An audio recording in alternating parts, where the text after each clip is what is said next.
YouTube, what's up? This is the Big Face Trucker coming at you live and direct. I had to hide because I got some little people in the house and they sometimes want to look for me and, you know, they interrupt sometimes. So I got to hide from them. But I'm always glad to see them because they're fun. You know what I'm saying? They're fun. But look, I'm making this video like what's going on right now and how I feel about it and my journey. You know, it's just like where you want to start at. Let's just start off. I'm still home, as you see, and I'm trying to make a decision if I'm going to stay in trucking or whether I'm just going to get out. All right, so that's been the last 2 weeks of what I've been trying to think about how my pros and cons and weighing everything. And also the kind of dough that I got sitting and, saying, and where am I going to go next? Or what am I going to do next? Or whatever. Do I just put my time into the hair salon and build that up and get another one? Or, I don't know. I'm saying? Right now, the salon business is not doing well because people are still not coming out. But Atlanta's wide open, all right? And they're not wearing masks. So we waiting for the next wave to come through where people are still going to get sick, or maybe it just blew away. I don't know. It is what it is.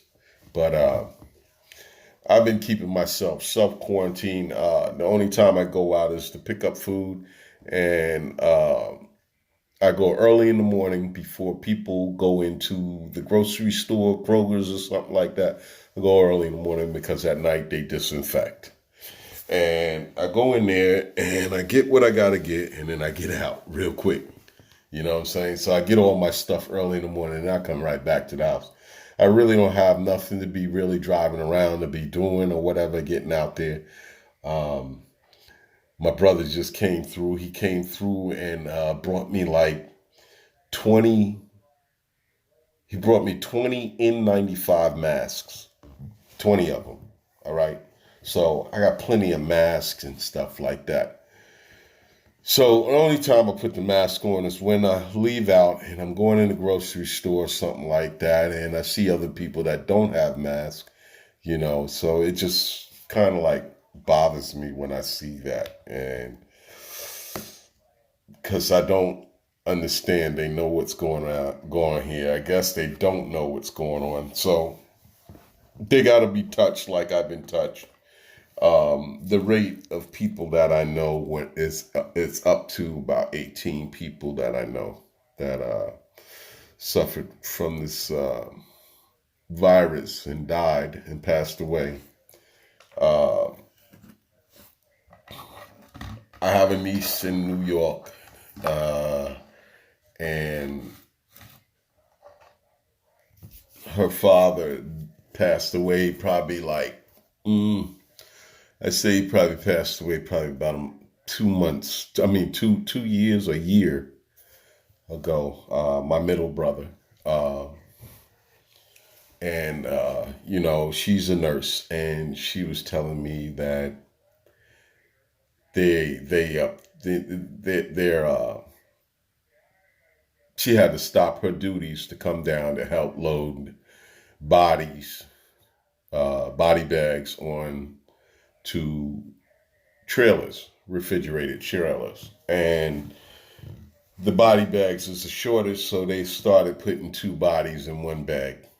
Um, Also, you can see on the news where in Brooklyn, where a funeral parlor ran out of room with the bodies, so he started putting the bodies in a U-Haul trucks and parking it outside until the people start complaining about the smell.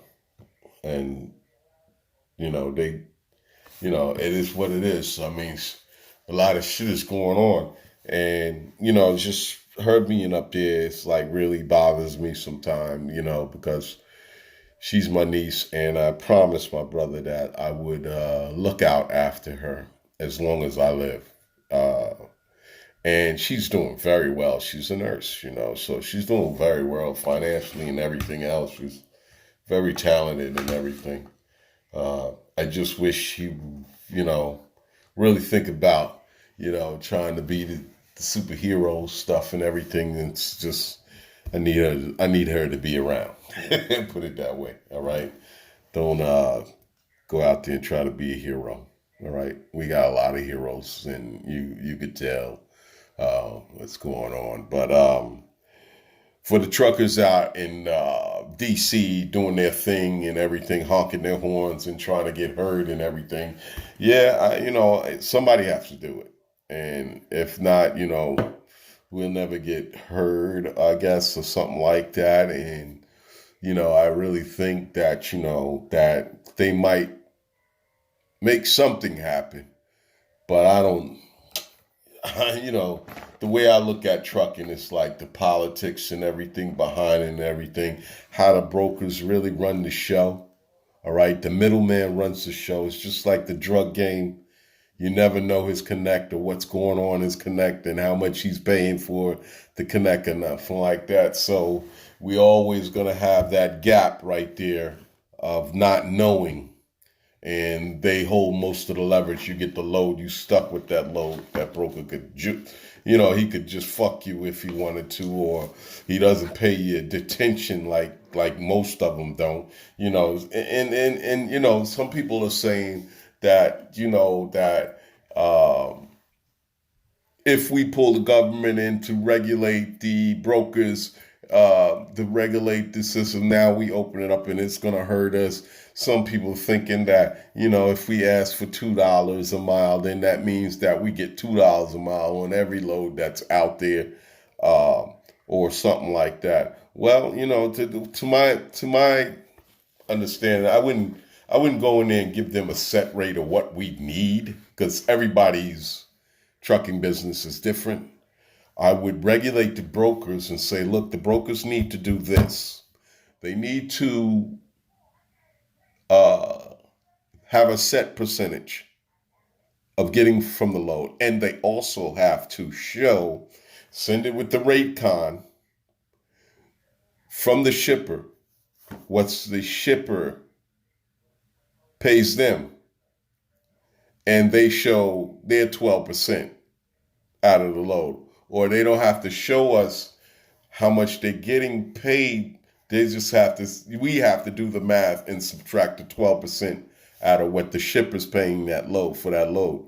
This way, we can still negotiate. We still have room to negotiate, because definitely you can't take $2 and say, hey, I'm going to run up into New York to Brooklyn or something like that. And really, you going up in Brooklyn, you better be getting like $3 or better, or maybe $4. You know what I'm saying? We don't know what these loads are paying. You know what I'm saying? Out of nowhere, I mean, I bid it on a load coming from New Jersey going to California, and I was just playing around on Convoy, and I put how much I put? I put 11 grand, and they came back and said, yes, take it. You know what I'm saying? Do it. And I didn't do it because, I'm not going that far. All right. I'm not going that far. All right. I think it was a test to see if I was going to take it or not. And I just put it in there. I'm not going to Cali. They already know where I run at. You know what I mean? So that's really interesting that went down. So, but that's how I look at it. Hey, if they're gonna do anything and they're gonna try to regulate the game, you know what I'm saying? Let's put the brokers on a little regulation thing. You know what I'm saying? Let's regulate them on their percentage, what they could take from the load. That's it. Nothing more and nothing less. And they go from there, because we got everything into the game that's high cost and high risk. All right. It's no need for us to be out there running with all these risks and then all this cost. And this is what bugs me about the whole game about trucking is that, a lot of money comes through our hands, through our bank accounts, and go right back out. You know what I'm saying? Right back out. And at the end of the week, you know what I'm saying? You didn't spend about 11, $1,500 in fuel, and you done made you done grossed out to like 5 grand. All right. And then you got that 15 coming out, and then you got to start subtracting your factoring, and you just got to start. Everybody got their hand in the motherfucking trucker's pocket. You know what I'm saying? When when it should just be fucking simple. You know what I'm saying? Maybe back in the days, I don't know how it went in trucking. It should be fucking simple. You know what I'm saying? This is how much you get for the load, or this is how much you want for the load. Bam, you get for the load. You already got your fuel already in there, everything. You know what I'm saying? And then, hey, here's half up front. Here's a check. And when you get there, you get the other check. All right, part of the check. And bam, you got a check in your business name. You run to the bank, you put it in your bank. All right.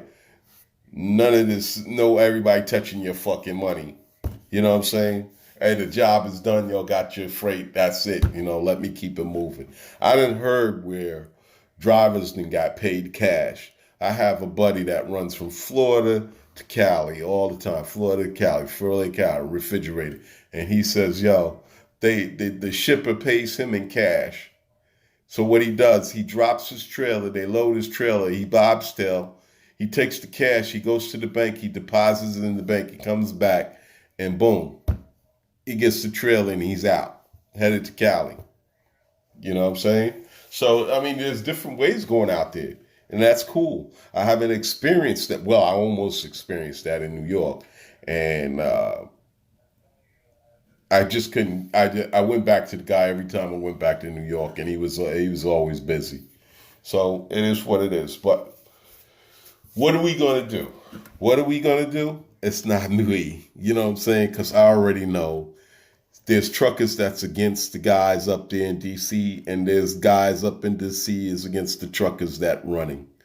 Truckers out here, there's a lot of truckers saying, oh, y'all don't understand the game. Y'all talking supply and demand shit, and that's all that is and everything. And if you don't know how to run your trucking business, then you don't need to be a trucker. There's guys out here that wants to be a trucker. Just because you got a little bit of dough and you got some money or whatever, and you feel like you're in a comfortable spot, and you feel better than the next driver, that's the problem. We are fast to call other drivers stupid because they don't have what we got. All right. They got to come from somewhere, just like you came from somewhere. All right. So all that name calling and all that bullshit of like who's the best fucking boss. All right. We should all be pushing each other to be the best boss amongst best bosses. You know what I'm saying? Because I think that's the way it should be. And yo, like they said, we're not gonna get unity amongst each other because we got that shit going on. One guy says, "Oh, my equipment is paid for." The other guy says, "My equipment's not paid for, so I got to run a little higher than you." And the other guy says, "Well, you don't need to be in business." Well, it is. Once upon a time, he had to put payments on his truck. Unless he was born with a couple of $100,000 and he walked up in a deal and he paid for the shit. You know what I'm saying? Cash and came out and been like, yo, I can run for 50 cents a mile. Or, you know what I'm saying? Like a company driver. You know what I'm saying? So it's just like a whole lot of bullshit with the fucking trucking thing. And it's like the politics behind it. And you got these YouTubers out here going back and forth each other about this whole trucking shit. And half of them, it's just like, yo, I want more subscribers. They be on that shit, you know what I'm saying? Or they play the catch bait. This shit is fucked up, man. It's fucked up. And let alone, yes, I don't have to watch the shit, you know what I'm saying? And I don't. You know what I'm saying? I watch only a few channels, but at the same time, I know what's going on. You know what I'm saying? Because when you're in somebody's other channel and you're reading the comments, they coming with the bullshit. You know what I'm saying? They're asking the stupidest, well, I ain't gonna say that. They're asking questions that they should already know. You know, they just, just it's like that, and so to be a part of that, I've really got to think about, do I want to be a part of an industry that's got all that shit going on? You know what I mean? To make a decent living, you've got heavy equipment out there that costs a lot of money. You know what I'm saying? So you got to really figure out, do I want to do that? And then look at the sacrifice that you got to do. You got to leave home and leave your family, your loved ones. You do it for 6, 7 years, and next thing you know, you're doing 14 years away from your family, and you're missing certain things with your family. All right? Because we only live once. If you want to spend your whole life doing trucking and being out on the road, that's on you. All right? It's you not understanding what life is really all about. And it's not all about being a truck driver. But I mean, if that's what y'all want to do, that's what y'all want to do. Fine. You know what I'm saying? I figure I make this video just to, say, yeah, I'm still home. I've been home for 30 something days. All right. How am I doing it? I don't know how I'm doing it, but I'm doing it. All right. And, I'm drinking a beer.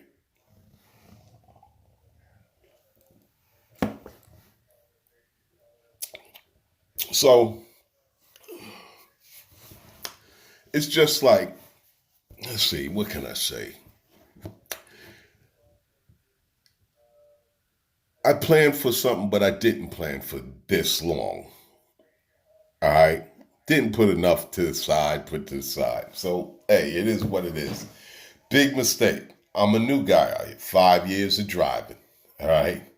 I'm not like you guys. It's 22 fucking years, 30 fucking years, 100 years out here driving. I'm pretty sure y'all made some mistakes like staying at a company for 15 years and just realizing you can have your own authority in 2 years. All right. I'm pretty sure y'all could have made that decision sooner. But yet, you had, what I'm saying? I could sit here and say things about guys that have been out there a long time that don't have the authority. Authority's not for everybody. You know what I'm saying? I jumped into it with faith. I wanted a little more freedom. I got the freedom that I want. It wasn't really all that much more money. You know what I'm saying? It's a little more headache. It's more headaches, and other than just tolerating somebody else giving you a headache, a person, you know what I'm saying? Everything that you can only blame out here is on you. So, it's like that. And I'm not blaming nobody, all right, that I'm deciding whether I'm going to let this go or keep it.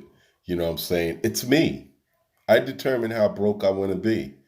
And you know what I'm saying? So if I don't choose not to run for the little bit of money, then I know what I'm getting myself into. I know what's going to come down the line. And yeah, I'm willing to accept whatever happens that goes down the line.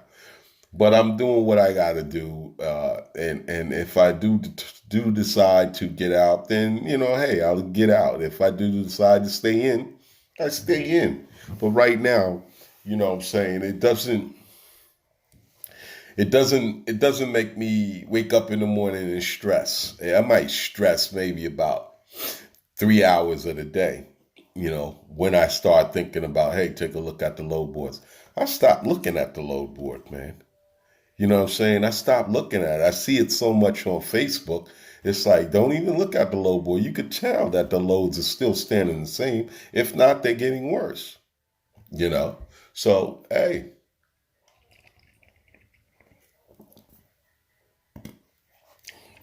but I figured I'd make this video. And when I finish this beer, I'm going to end this video. Or I might end it sooner than that. You know what I'm saying? But here I am at home and I'm getting bored. I do miss driving.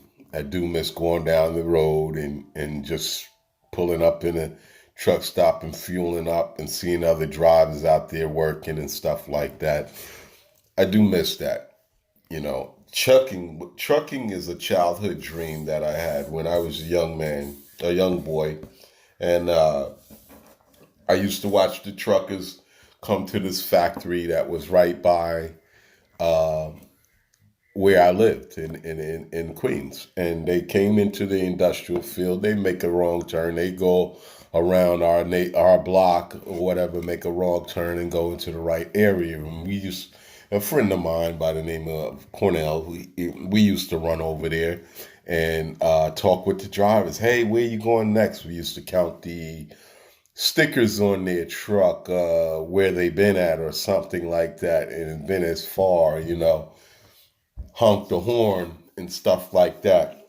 There's a cab overs back then, and it was just, it was exciting to me because it's like those guys was going all over the United States, man, and they was driving, and I remember the days of, we taking family trips going to Pennsylvania or going to Ohio or going down to West Virginia or whatsoever, and getting in the car. And I used to stay up. I wouldn't sleep in the car. Everybody would be sleeping except for my father would be driving.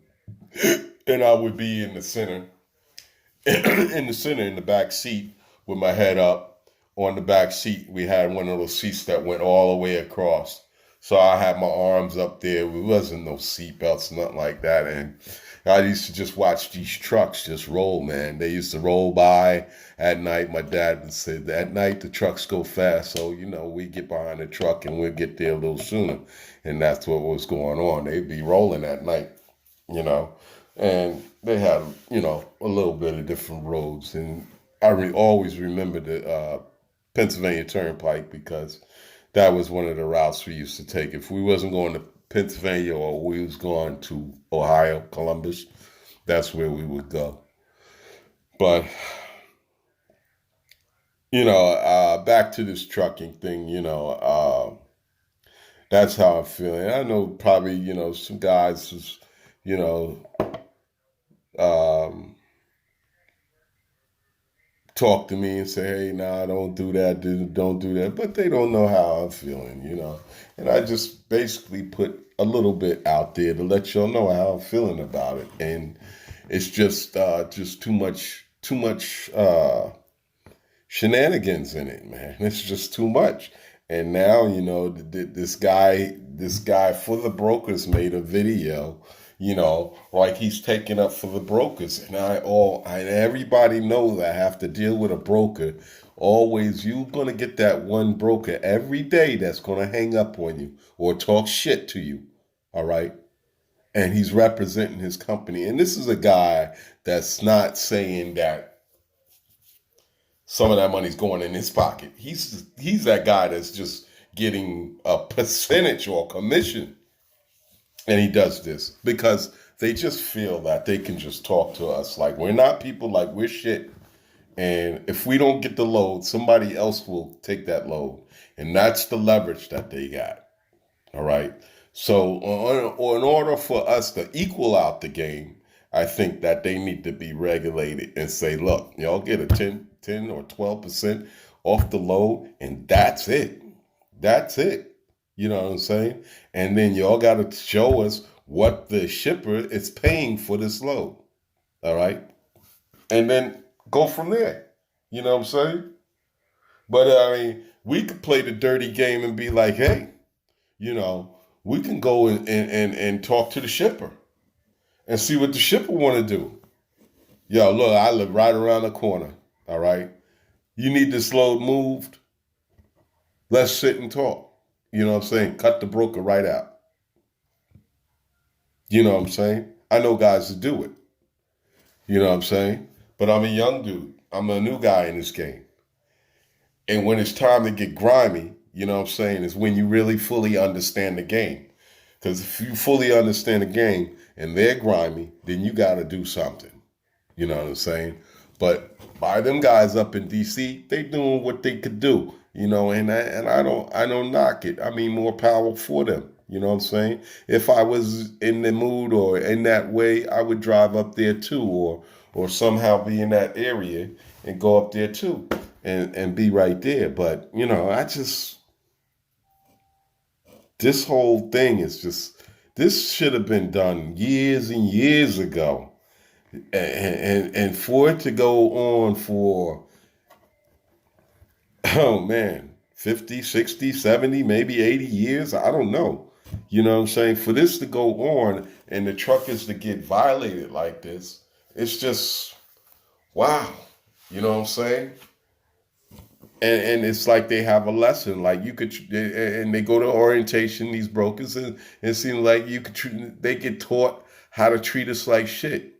You know, these are maggots. They drive trucks and they just as dumb or whatever, you know, or whatever. And they just treat us like shit. You know what I'm saying? But there's some good ones out there, so they say. Come on now. Everybody's going to lie to make the profit in their pocket. All right? And that's plain and simple. If it's regulated, then you can lie all you want, but you'll know what you're getting and you'll know how much the load pays for real. All right? That gives you room to do what you want to do. But yeah, it is what it is.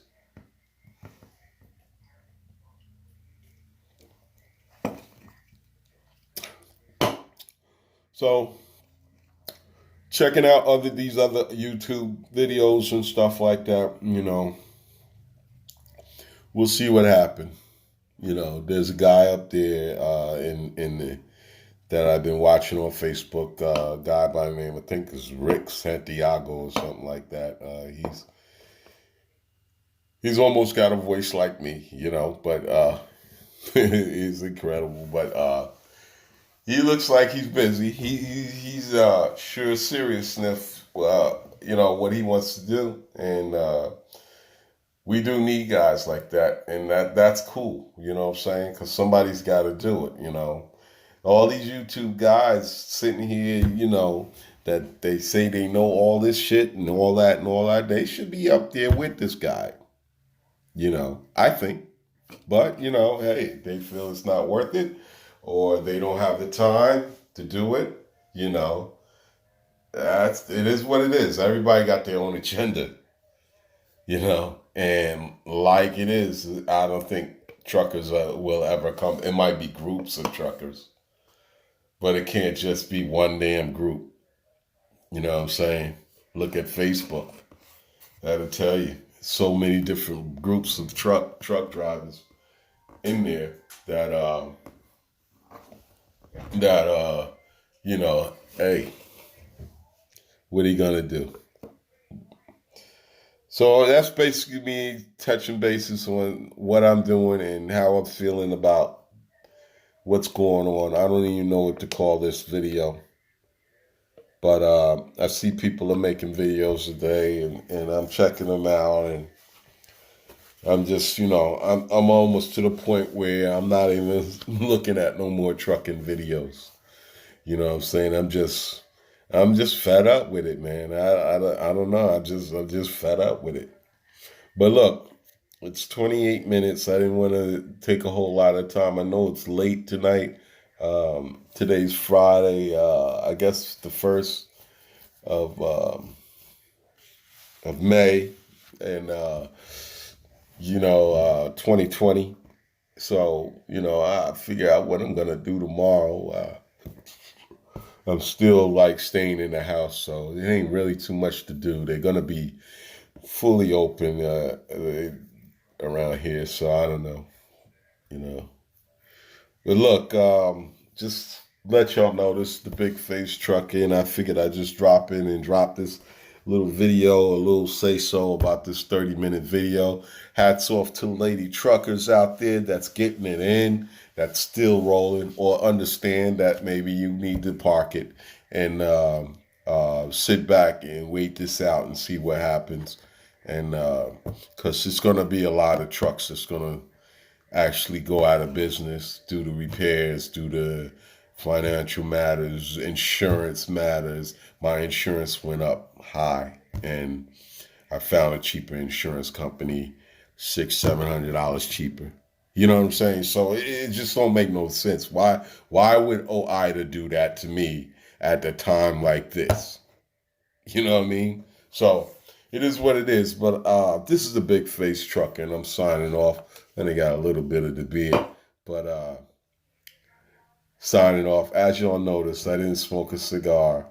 Uh, I'm home, so only time I smoke cigars is in the truck, and when I'm home like this, I'm gonna probably dump the cigars or get rid of that for a minute or for a while or maybe permanent. I don't know. I'm working on it. It's a work in progress. All right, but no, I'll holler at y'all. You'll hold it down. Peace.